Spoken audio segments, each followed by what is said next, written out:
यहाँ पे ना दे रखे ये जो वैकेंसीज है सिविलियन ग्रुप सी की हेडक्वार्टर वेस्टर्न कमांड में निकली हुई है। यहाँ पे लिखे कि इसके लिए ऑल ओवर इंडिया के कैंडिडेट अप्लाई कर सकते हैं जो भी एलिजिबल है फॉर द पोस्ट ऑफ, यहाँ पे इन्होंने इंडिकेट कर रखी है।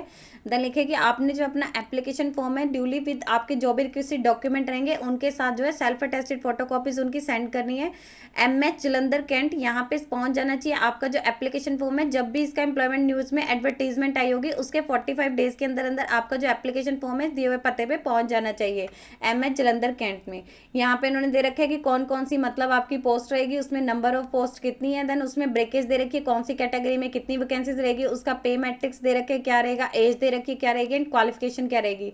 फर्स्ट इन्हें दे रखी है बार्बर की टोटल जो है 2 वैकेंसीज है, 2 में से दे रखे जो 2 रहेंगी उसकी अनरिजर्व कैटेगरी में रहेगी। देन एक जो है अनरिजर्व एक्स सर्विसमैन के लिए रिजर्व है, इसी में ही है। देन यहाँ पे लेवल 1 का आपका पे स्केल रहेगा। 18 से 25 साल के जो कैंडिडेट है अप्लाई कर सकते हैं। असेंशियल क्वालिफिकेशन में मांगे कि मैट्रिकुलेशन पास या उसके इक्विवेलेंट कोई भी स्टडी होनी चाहिए किसी भी रिकॉग्नाइज्ड बोर्ड से। इसके अलावा उनकी बार्बर ट्रेड में प्रोफिशिएंसी होनी चाहिए। डिजायरेबल में लिखे कि उनके पास 1 ईयर का एक्सपीरियंस होना चाहिए रेलिवेंट ट्रेड में। नेक्स्ट इन्हें दे रखी है चौकीदार की टोटल जो है 11 वैकेंसीज है। 8 आपकी रहेगी अनरिजर्व कैटेगरी में, 1 आपकी रहेगी एससी कैटेगरी में, 2 आपकी रहेगी ईडब्ल्यूएस कैटेगरी में। देन यहाँ पे जो इन्होंने दे रखी है ये इसी में इंक्लूड है। 1 आपकी रहेगी अनरिजर्व एक्स सर्विसमैन की एंड 1 आपकी जो है एससी एक्स सर्विसमैन की है ईडब्ल्यूएस कैटेगरी की। देन 1 आपकी ईएसएम की रहेगी। 1 आपकी रहेगी इसमें फिजिकली हैंडीकैप की जो इसी में ही रिजर्व है। देन यहाँ पे लिखा है कि लेवल 1 का आपका पे स्केल रहेगा। 18 से 25 साल के जो कैंडिडेट है अप्लाई कर सकते हैं। मैट्रिकुलेशन या इसके इक्विवेलेंट कोई भी स्टडी होनी चाहिए रिकॉग्नाइज्ड बोर्ड से। इसके अलावा डिजायरेबल लिखे कि आपके पास 1 ईयर के एक्सपीरियंस के साथ साथ जो भी आपका रिस्पेक्टिव ट्रेड है उसमें आपकी जो ड्यूटीज को करने में कंजर्वेंट होने चाहिए। नेक्स्ट दे रखी है कुक की टोटल 4 वैकेंसीज है। 2 आपकी रहेगी अनरिजर्व कैटेगरी में, 1 आपकी रहेगी ओबीसी कैटेगरी में, 1 आपकी रहेगी इकोनॉमिक वीकर सेक्शन में। तो यहाँ पे दे रखा है लेवल 2 का आपका पे स्केल रहेगा। 18 से 25 साल के जो कैंडिडेट है अप्लाई कर सकते हैं। मैट्रिकुलेशन या उसके इक्विवेलेंट कोई भी स्टडी होनी चाहिए। इसके अलावा आपको इंग्लिश जो इंडियन कुकिंग है उसकी नॉलेज होनी चाहिए एंड जो भी आपका ट्रेड है उसमें प्रोफिशिएंसी होनी चाहिए। नेक्स्ट इन्होंने दे रखी है यहाँ पे असिस्टेंट स्टैटिकल असिस्टेंट की दे रखी है। एक ही वैकेंसीज है आपकी, वो आपकी रहेगी अनरिजर्व कैटेगरी में। लेवल 5 का आपका पे स्केल रहेगा। 18 से 25 साल के जो कैंडिडेट है अप्लाई कर सकते हैं। यहाँ पे उन्होंने दे रखे असेंशियल क्वालिफिकेशन में डिग्री होनी चाहिए किसी रिकॉग्नाइज्ड यूनिवर्सिटी से। उसमें आपका जो डिग्री में या तो इकोनॉमिक्स एक सब्जेक्ट होना चाहिए या फिर स्टैटिक्स होना चाहिए या फिर लिखा है कि मैथमेटिक आपका एक सब्जेक्ट जरूर होना चाहिए। इसके अलावा आपके पास 2 ईयर्स का एक्सपीरियंस होना चाहिए स्टैटिकल वर्क्स में या फिर रिसर्च इन गवर्नमेंट ऑफिस में या फिर किसी कमर्शियल कंसर्न में। देन यहाँ पे लिखे डिजायरेबल में यहाँ पे लिखे कि स्टैटिकल वर्क में आपको जो स्टैटिकल टेक्निक की एंड कॉम्प्लेंशन मेथड की नॉलेज होनी चाहिए। देन नेक्स्ट दे रखिए ट्रेडमैन मेट की 8 आपकी टोटल वैकेंसीज है। 5 आपकी रहेगी अनरिजर्व कैटेगरी में, 1 आपकी रहेगी एससी कैटेगरी में, 1 आपकी रहेगी एसटी कैटेगरी में। देन ये जो 1 दे रखी है आपकी ईडब्ल्यूएस कैटेगरी में रहेगी, ये इसी में रिजर्व है। लेवल 1 का आपका पे स्केल रहेगा। 18 से 25 साल के जो कैंडिडेट अप्लाई कर सकते हैं। मैट्रिकुलेशन पास है उसके इक्विवेलेंट कोई भी स्टडी की होनी चाहिए। इसके अलावा जो भी उनकी ड्यूटीज है उनको करने में कंजर्वेंट होना चाहिए।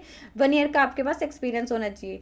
नेक्स्ट आपकी दे रखी है वॉशरमैन की टोटल जो है 12 वैकेंसीज है। 9 आपकी रहेगी अनरिजर्व कैटेगरी में, 1 आपकी रहेगी एसटी कैटेगरी में, 1 आपकी रहेगी ओबीसी कैटेगरी में एंड यहाँ पे दे रखे 1 आपकी रहेगी ईडब्ल्यूएस कैटेगरी ईडब्ल्यूएस यानी ईडब्ल्यूएस कैटेगरी में इकोनॉमिक वीकर सेक्शन में। लेवल 1 का आपका पे स्केल रहेगा। 18 से 25 साल के जो कैंडिडेट है अप्लाई कर सकते हैं। असेंशियल क्वालिफिकेशन मांगी मैट्रिकुलेशन पास से उसके इक्विवेलेंट कोई भी स्टडी की होनी चाहिए, प्लस उनकी जो भी मिलिट्री क्लॉथ्स हैं जो सिविलियन क्लॉथ्स हैं उनको अच्छे से धोना आता हो।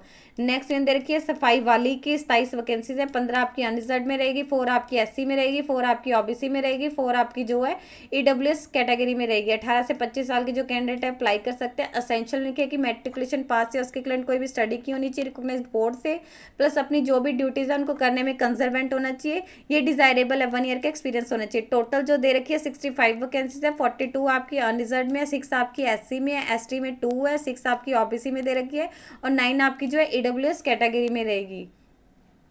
देन यहाँ पे इन्होंने दे रखे है कि जो मेंशन ट्रेड पर यूनिट्स वही मार्क टू दोज यूनिट्स, यहाँ पे यूनिट्स दे रखी है कहाँ पे, एब्रीवेशन दे रखी है अगर आपको नहीं पता लग रहा है पीएच इंडिकैप के लिए। देन लिखे कि जो भी आपकी एग्जामिनेशन की डेट वगैरह होगी उसको बाद में इंटीमेट कर दिया जाएगा। और जो यहाँ पे इन्होंने डिसेबिलिटी बता रखी है, ये लिखे है कि आपके पास जो है डिसेबिलिटी ऑफ पर्सन की जो भी डिसेबिलिटी है वो 40% से ज़्यादा होनी चाहिए और उनके पास एक सर्टिफिकेट होना चाहिए उसको मतलब प्रूफ करने के लिए। जो आपका जो डिसेबिलिटी सर्टिफिकेट है वो किसी कॉम्पिटेंट अथॉरिटी से इशू होना चाहिए। देन यहाँ पे लिखे कि कैंडिडेट की जो सिलेक्शन रहेगी रहेगी वो एक सिलेक्शन प्रोसेस की तो रहेगी, जो भी सिलेक्शन वगैरह उनकी रहेगी एज पर existing government rules and recording जो भी रेगुलेशंस के अकॉर्डिंग रहेगी। सिलेक्शन लिखेगी जो उन्होंने रिटर्न मार्क्स में मेरिट के बेसिस पे तैयार की जाएगी, मतलब उसके आधार पे जो इनकी मेरिट लिस्ट क्रिएट की जाएगी। और उसके अलावा उनका जो नेक्स्ट उनका रहेगा ट्रेड एंड स्किल टेस्ट जो उनका रहेगा वो जस्ट उनका क्वालिफाइड नेचर का रहेगा। और उनकी जो सिलेक्शन मेनली रहेगी वो रिटर्न टेस्ट में उन्होंने कितने मार्क्स सिक्योर रहे हैं उसके बेसिस पे रहेगी। इंपॉर्टेंट इंस्ट्रक्शंस दे रखी है कि जो आपकी एप्लीकेशन की लास्ट डेट है, जब भी इसकी एडवर्टीजमेंट पब्लिश हुई होगी उसके 45 डेज के अंदर अंदर आपने जो अपना एप्लीकेशन है जो भी दिया हुआ एड्रेस है उससे पहुंच जाना चाहिए। यूनिट एंड जो लिखा है कि इसके लिए रिस्पॉन्सिबल नहीं होगी अगर कोई भी फेलियर आ रहा है या पोस्टल डिले हो रहा है। कोई भी पर्सन है कि सेंट्रल में, स्टेट में या पीएस में वर्किंग है तो उन्हें प्रॉपर चैनल के थ्रू अप्लाई करना है। और जो भी उनके सर्टिफिकेट रहेंगे वो भी इसके साथ जो है अटैच करने हैं। देन यहाँ पे लिखा है कि नंबर ऑफ वैकेंसी जो है टेंटेटिव है, वो बढ़ भी सकते हैं घट भी सकते हैं, कोई भी आपको एक्स्ट्रा वेटेज नहीं दी जाएगी अगर आपने एडिशनल या फिर एक्स्ट्रा या फिर हायर एजुकेशनल की हुई है। देन लिखे कोई भी कैंडिडेट इसके एलिजिबिलिटी क्राइटेरिया को मीट कर रहा है तो इसका मतलब ये नहीं है उसे सिलेक्ट कर लिया जाए, उनको जो रिटर्न टेस्ट और स्किल टेस्ट के लिए बुलाया जाएगा। जो सिलेक्शन उनकी रहेगी वो रिटर्न टेस्ट में उन्होंने कितने मार्क्स सिक्योर किए हुए हैं उसके बेसिस पे रहेगी। और जो पोस्ट है ये ऑल इंडिया सर्विस लाइबिलिटी, मतलब कि जो भी इसमें कैंडिडेट सेलेक्ट होता है उसे इंडिया में कहीं भी जो है पोस्टेड किया जा सकता है, ये उस बेसिस पे ये जो है। देन लिखे कि कैंडिडेट ने जो भी अपना एप्लीकेशन फॉर्म सेंड करना है उसके साथ एक सेल्फ अटेस्टेड एनवलप यानी एक एनवलप जिस पे उन्होंने अपना एड्रेस मेंशन कर देना है। उसके साथ साथ उन्होंने उसके लिखे कि 25 रुपये की पोस्टल स्टैंप भी अटैच करनी है। प्लस उन्होंने लिखा है कि फीस उन्होंने अपनी जमा करनी है 100 रुपीज़ की, जो उन्होंने अपनी फीस डिपॉजिट करनी है कमांडेंट MH जलंधर कैंट इसके फेवर में अपनी फीस डिपॉजिट करनी है। और इसके साथ साथ जो है 2 पासपोर्ट साइज फोटो अपने एप्लीकेशन फॉर्म के साथ फिक्स करनी है। देन यहाँ पे लिखे कि fees will be exempted as per government of India provision. SC ST वालों को कोई फीस पे नहीं करनी है। देन लिखे कि पोस्टल ऑर्डर के थ्रू आपने जो फीस पे करनी है और इसकी जो पोस्टल ऑर्डर है जब भी इसकी एडवर्टीजमेंट पब्लिश हुई होगी उसके बाद जो है पब्लिश कर दिए जाएंगे। देन यहाँ पे लिखे कि आपकी जो एप्लीकेशन फीस है वो नॉन रिफंडेबल रहेगी। अगर लिखे कि कोई भी कैंडिडेट है, स्पॉन्सर कैंडिडेट है लोकल एम्प्लॉयमेंट एक्सचेंज के द्वारा, तो उसे भी अपनी जो है फीस पे करनी है। कौन कौन से आपने डॉक्यूमेंट अपने इसके साथ अटैच करने हैं, एक तो आपके रहेंगे ऑल एजुकेशनल सर्टिफिकेट के रहेंगे, किसी कोई भी आपके एजुकेशनल सर्टिफिकेट है वो आपके रहेंगे। देन नेक्स्ट आपका कास्ट सर्टिफिकेट रहेगा अगर आप किसी कैटेगरी में भर रहे हैं। अगर आप एक्स सर्विस मैन है तो आपकी PPO की कॉपी, डिस्चार्ज बुक की कॉपी रहेगी। आपने सेल्फ अटेस्टेड फोटो कॉपीज करनी है इनके साथ, यानी अपने जो भी डॉक्यूमेंट है इनकी सेल्फ अटेस्टेड करनी है। और आपका एक इंडियन नेशनलिटी का प्रूफ रहेगा, इनमें से कौन सा, या तो बर्थ सर्टिफिकेट या डोमिसाइल या नेशनल या फिर इंडियन पासपोर्ट या फिर परमानेंट, इनमें से कोई भी एक चल सकता है। देन लिखे कि अगर नंबर ऑफ इन्हें लग रहा है कि जो इन्होंने एडवर्टीजमेंट दी है और जो एप्लीकेशन है नंबर ऑफ रिसीव हो रहे हैं तो it is not able provide to arrange examination, मतलब सभी के लिए अरेंज नहीं होगा। तो यूनिट मतलब यूनिट के पास राइट है अगर वो चाहे तो उनमें से चेक मतलब कौन से मार्क्स के बेसिस पे उन्होंने जो भी उनके एलिजिबल क्राइटेरिया होगा उसके बेसिस पे एक लिस्ट तैयार करेगी। और आपने अपना जो एप्लीकेशन फॉर्म सेंड करना है उसके एनवलप के ऊपर क्लियरली मेंशन करना है कि एप्लीकेशन फॉर द पोस्ट हो, आप कौन सी पोस्ट के लिए अप्लाई कर रहे हैं वो आपने यहाँ पे लिख देना है। जैसे आप सफाई वाले के लिए कर रहे हैं तो आपने सफाई वाली लिख देना और ये सारे कैपिटल लेटर्स में लिखने हैं। इसके अलावा लिखा है कि आपने कैटेगरी मेंशन जरूर करनी है। आपने लिखा है कि जो रिजर्ट कैटेगरी, अगर आप किसी रिजर्ट कैटेगरी से बिलोंग करते हो वो आपका जो एनवलप रहेगा उसके राइट साइड पे आपने जो है यहाँ पे पोस्ट करनी है कि आपकी कौन सी, मतलब आपने यहाँ पे लिखने की OBC कैटेगरी वो आपने वहाँ पे मेंशन कर देनी है। अगर आप एक से ज़्यादा पोस्ट के लिए अप्लाई करना चाहते हैं, लाइक अगर आप चाह रहे हैं कि मैं इसके लिए अप्लाई करूँ तो आपको जो अपना एप्लीकेशन फॉर्म है वो अलग अलग भेजना पड़ेगा। आपको फीस वगैरह अलग भेजनी पड़ेगी, एनवलप रहेगा उसमें सारे जो डॉक्यूमेंट रहेंगे वो आपने अलग अलग भेजने हैं अगर आप अलग एक से ज़्यादा पोस्ट के लिए अप्लाई करना चाहते हैं।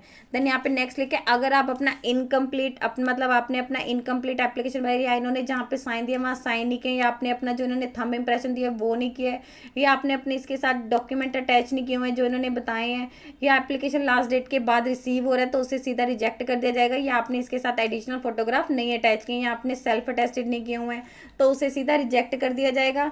एप्लीकेशन कैन बी फिल्ड, आपने जो अपना एप्लीकेशन फॉर्म भरना है या तो आप इंग्लिश में भर सकते हो या फिर हिंदी में भर सकते हैं।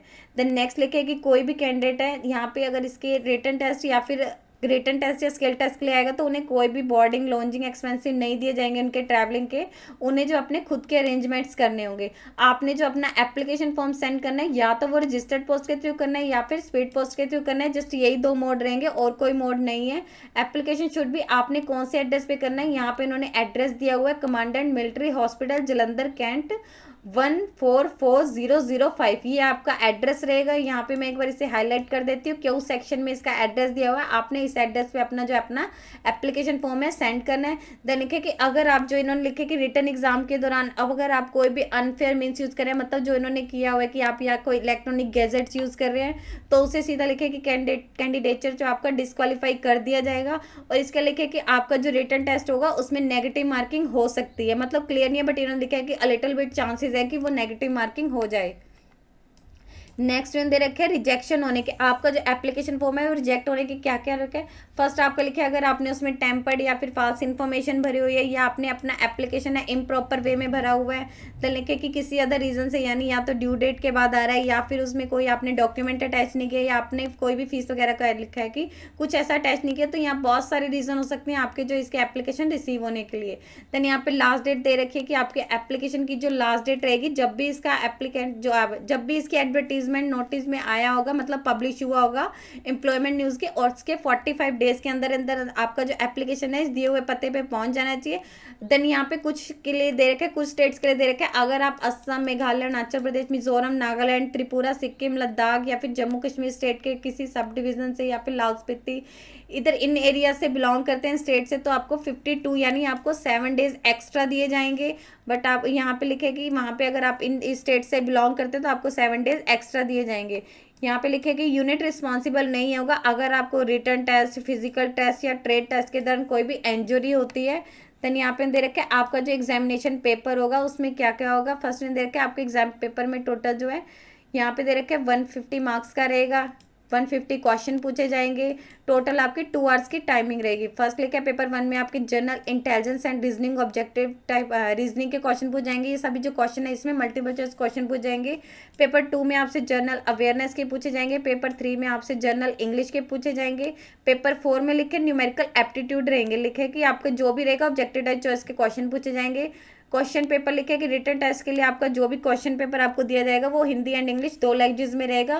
क्वेश्चन बाकी जो आपका इंग्लिश पोर्शन का रहेगा, इंग्लिश लैंग्वेज का दे रखा है, ये तो आपका इंग्लिश में ही रहेगा। देन लिखे कि जो अगर आप स्टैटिकल असिस्टेंट की पोस्ट के लिए अप्लाई कर रहे हैं तो आपका जो स्टैटिकल असिस्टेंट की पोस्ट के लिए जो आपका क्वेश्चन पेपर होगा वो आपका डिग्री के बेसिस पे रहेगा। जो रेस्ट की पोस्ट है यानी बार्बर, चौकीदार, कुक, ट्रेडमैन, मेट या वॉशरमैन या स्पाई वाला, इनका जो रहेगा इनका 10th बेसिस पे रहेगा। यहाँ पे दे रखा है स्टैटिकल असिस्टेंट की पोस्ट के लिए अप्लाई कर रहे हैं तो आपका डिग्री के बेसिस पे क्वेश्चन पेपर रहे, क्वेश्चन आपके जो डिग्री के बेसिस पे रहेंगे, बाकी जो रेस्ट ऑफ पोस्ट है उनका 10th के बेसिस पे रहेगा।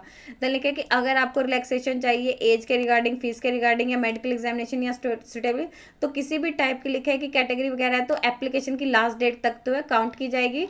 तो ये आपको इन्होंने टोटल नोटिफिकेशन बताया हुआ है, यहाँ पे टोटल बता रखे हैं 65 वैकेंसीज है, 45 डेज के अंदर अंदर आपका एप्लीकेशन फॉर्म पहुंच जाना चाहिए। यहाँ पे इन्होंने डॉक्यूमेंट बता रखे हैं कौन कौन से अटैच करने हैं, एप्लीकेशन फॉर्म बता रखा है आपने मतलब कहाँ से यहाँ पे दे रखे हैं, इस पते पे पहुंच जाना चाहिए। आपने अपनी जो फीस जमा करनी है कमांडेंट MH जलंधर कैंट, इसके फेवर में अपने जो अपनी फीस है वो जमा करनी है। यदि आपको इससे रिलेटेड और अधिक जानकारी चाहिए तो आप इसकी ऑफिशियल वेबसाइट पर जाकर चेक कर सकते हैं, जिसका लिंक मैं आपको डिस्क्रिप्शन बॉक्स में डाल दूंगी। यदि आपकी इस वीडियो से रिलेटेड कोई भी क्वेरी है तो आप हमें कमेंट सेक्शन में लिख के बता सकते हैं।